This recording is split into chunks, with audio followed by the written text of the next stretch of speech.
শ্রী শ্রী ঠাকুরের এতক্ষণ যারা নাম সুধা পান করলেন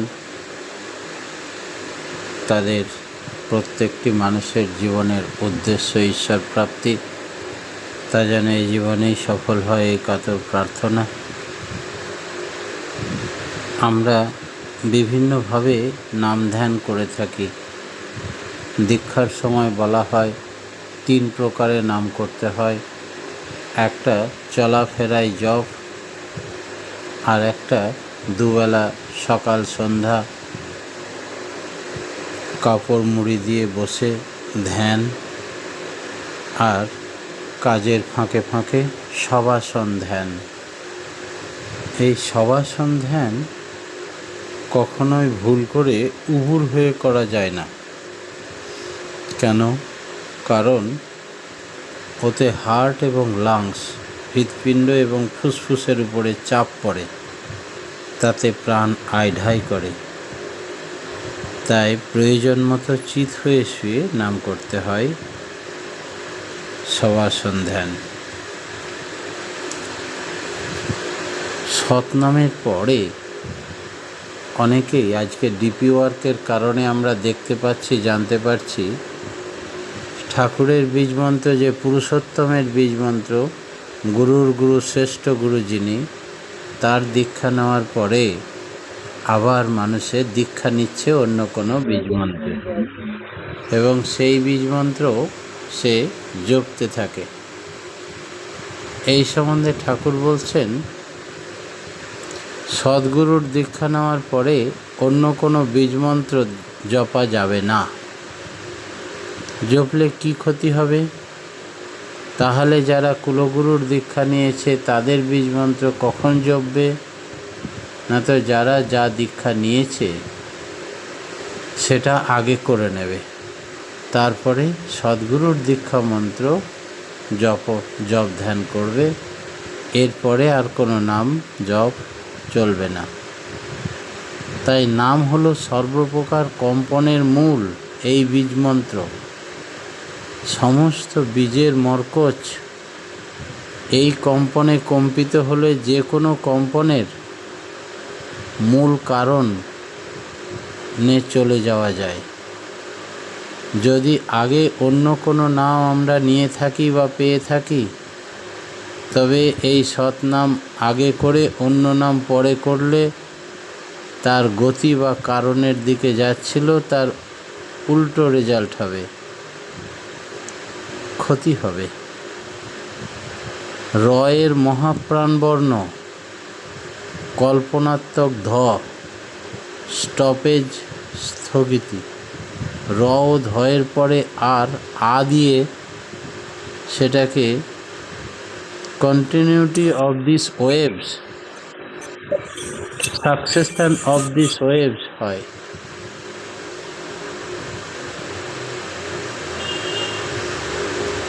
স্বামী the original to and fro motion.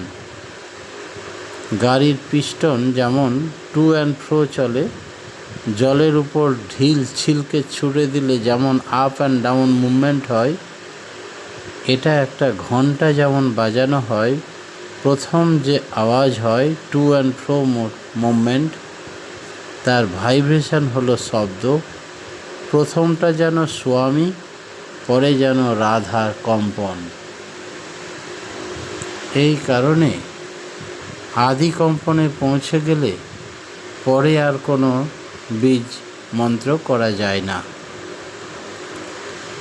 Radhaswami practically কোনো শব্দ নয়, এটা সকল শব্দের শব্দ প্রাণ। শ্রী ঠাকুর বললেন, ওং হলো শব্দ, ওঙ্কার ভেদ করতে পারলে তারপর সেইগুলি আসে, সেগুলি পাওয়া যায়। রাধাস্বামী শব্দ নয়, শব্দ প্রাণ। এই নাম নিজ নাম, এই জন্যে অনামী বলা হয় এই নামকে। এই ফিলিংস বা অনুভূতিটা যেমন করে গজায় মানুষের ভোকাল সাউন্ড, গলার শব্দর মধ্যে, তাকে বলা হয় রাধাস্বামী। এটা the central life of universe. বিশ্বের কেন্দ্রীয় জীবন, এই হিসাবে তাকে অনুভব করতে হয়, যাকে বলা যায় কৌজাল থ্রিল, কারণ স্পন্দন। সমস্ত বীজের কারণ স্পন্দন, সমস্ত জগতে যা কিছু জীবকুল, দেবকুল, প্রকৃতিকুল সব কিছুরই কারণ স্পন্দন হচ্ছে এই আদি নাম। আমরা বহু মানুষ একটু নিয়মিত নাম ধ্যান করলেই কই শব্দজ্যোতি কিছু তো শুনতে পাচ্ছি না। এই শব্দজ্যোতি শোনার জন্য ডান কানটা খাড়া রাখতে হয়, কিন্তু কখনো যেন সেই প্রলোভন আমাদিকে পেয়ে না বসে। শব্দজ্যোতির লোভ করতে নেই, নাম করে যেতে হয় আপন মনে আপন খেয়ালে। নাম বাড়লে আপনি ওসবগুলো আসবে। আর নীরব পরখ করতে হয়, নিজেকে নিয়ন্ত্রণ করতে হয়, নিজেকে আমার ত্রুটি কোথায় সেগুলো একটা একটা করে বাদ দিতে হয়। অনুভূতির প্রলোভন, ব্রহ্মলাভের প্রলোভন, এগুলি লাভের পথের অন্তরায় হয়ে দাঁড়ায়। কোনো ব্যক্তির